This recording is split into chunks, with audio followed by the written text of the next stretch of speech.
Hello and welcome to your mom's favorite channel. So in the last video, I said there's something very exciting that I want to make, and I kept aside these two mushrooms for that. And with them, we'll be making a pulled mushroom mezzaluna with a creamy white wine sauce. So this is some gourmet stuff right here. If you want to impress at someone special, let's go.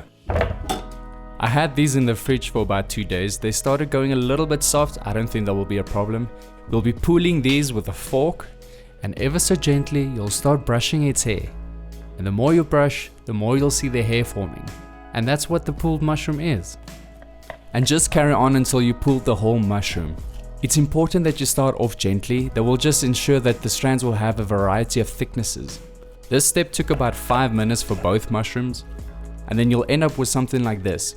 And this stuff just absorbs any flavor that you put into it. So just toss this in a bowl. Let's put that aside for now. And then we'll cut and peel an onion and use about half and just finely mince that. Let me know down in the comments if you want to see a video covering some basic knife skills. Will just help you be a bit more efficient and safer in the kitchen. We'll also mince 1 medium-sized clove of garlic. And then on medium-high heat with a little bit of oil, we'll start frying off the onions. We'll add some smoked paprika to it, just gives it a nice smoky flavor, also a little bit of sweetness. Add the garlic, fry it off a bit, add the mushrooms, add more oil if it's a bit too dry, and then just let it cook till it starts browning a bit. Now you season with salt and pepper. I found this mushroom stock and I thought this would be a great addition. You could use normal veggie stock as well. Add water and let it simmer for about 10 minutes. You want this to reduce and thicken up nicely.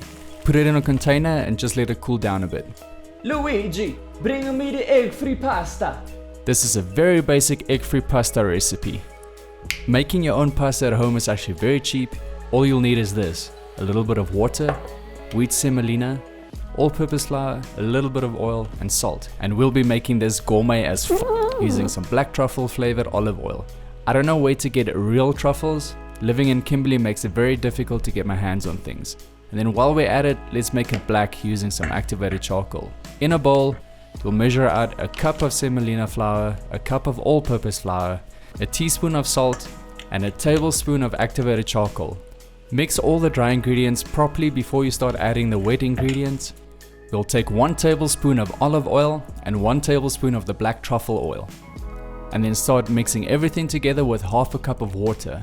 And within just a few seconds, it should start forming a dough. The dough looked a little bit dry, so I added another 50 milliliters of water. And once all the flour is incorporated, you can start kneading it with your hands. Fuck, I added too much water. Just add a little bit of semolina flour and work that in until the dough gets nice and firm. Put it out on your table or board and just start going at it. Knead it for about 5 minutes. You want to put it in a plastic bag so that it doesn't dry out, and let it rest for about 30 minutes. So while that's sleeping, let's make some sauce. I want this to be a nice thick creamy sauce. You could use something like this, but meh, it's not very creamy though. But cashews make a nice healthy thick creamy sauce. Measure out a cup of cashews. Place that in a container with half a teaspoon of garlic powder, half a teaspoon of onion powder, and a teaspoon of salt, and a tablespoon of this powdered gold from the gods, nutritional yeast. It does add a lot of flavor, but if you don't have, it's not necessary. Add 250 milliliters of boiling water and just leave to soak for about 20 minutes. Then we'll chop up the other half of the onion lengthwise into thin slices. Let me know if you want to learn about knife skills. Peel and roughly slice 1 large clove of garlic, and then we'll chop up 3 small sweet peppers, and we will use about half a punnet of the shimeji mushrooms and just trim off the bottom part. And lastly, I halved about 12 of these mini aroma tomatoes. We can put these aside for now while we're getting our pasta ready. So this should have been resting for about half an hour now. So you could use a rolling pin to do this. You have to get it quite thin and it's effort. And my mom got me a pasta machine for my birthday, so I'll be using this. This gift saves me so much time and effort.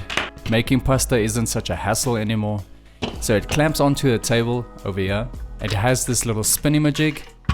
So I'll be clamping it on my counter over here. So you want to take your dough and divide it into 4 equal pieces, put it in a plastic bag so it doesn't dry out. The pasta machine has a little dial on the side for adjusting the width. You want to start off with the thicker setting and work your way down to the thinner setting. So with every pass that you make, the pasta will gradually get thinner but also stretch out longer. And once you reach the smaller setting, you want to dust the sheet with a little bit of all-purpose flour just to prevent it from sticking to itself. I used one of these egg rings to cut out the basic shape for the pasta. You can use anything that's similar in size or even use a knife, but I find that this specific size works perfectly and makes it easy to stuff. The leftover pieces you can just roll it up into a ball, put it back in the bag, we'll use that again. Then repeat the process with a fresh piece of pasta until you are happy with the amount of discs that you have. I ended up with about 16 pieces, and that's just the right amount for a serving of 2. I rolled out the leftover piece of pasta that I had into one long sheet. I then divided it into 2 pieces because I wanted to make some tagliatelle with a pasta cutter that I can use in another quick but simple recipe. And you should end up with long, thick black strands of demon hairs.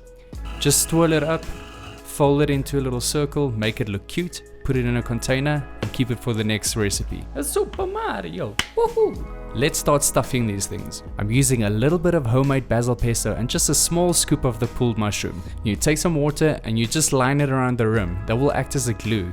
Start from the bottom, work your way up, and just pinch it closed, and then you use a fork to crimp it. Congratulations, you made your first mezzaluna. In a pan on medium-high heat, we'll toss in the onion, the garlic, and the mushrooms, and we'll cook those till they're soft. Season with a bit of salt, then add the tomatoes and pepper, and then the wine. I found this wine at an artisanal food and drink market the other day. This is a Sauvignon Blanc from Bon Courage Wine Estate.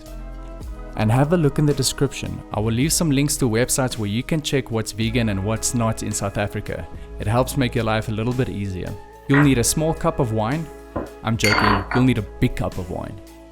But actually I'm just kidding. You'll need about 100 milliliters of wine and just add it to the pan with the rest of the stuff. And if you're cooking with gas, you might be able to flambe this. That's just a result of the alcohol evaporating while cooking. Blend up your cashew mixture until smooth, add that to the pan, and almost immediately it should start thickening up. You can remove the saucepan from the heat and just put it aside while we cook the mezzaluna. Get some water to a rolling boil and season with salt, and you cook the mezzaluna for about 3 to 4 minutes. When removing it, just be a bit gentle. You might find that some of them could break, but if that happens, just eat it like that. After that's done, you can reheat your sauce. If the sauce has gone a bit too thick, you can just dilute it with a little bit of water. And since we're going with the whole gourmet vibe, we might as well plate this bitch up fancy. I'm just dabbing a little bit of this black garlic puree on the plate and then swoosh with the spoon. And then just start stacking the mezzaluna up, drizzle with some sauce, finish it up with some basil leaves, then some basil pesto in the swoosh, some truffle oil drops, some roasted pine nuts, and there we go. Let's eat. I do think that the truffle oil is the real winner in this dish. It just adds a lot of earthy flavors and aromas. And we finish it off with a parmesan style cheese from Violife. As much as you want, it's your life, love it.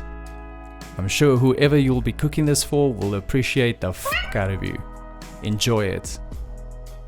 Don't forget to subscribe, leave a comment, like this video, and I'll see you guys in the next one. Peace!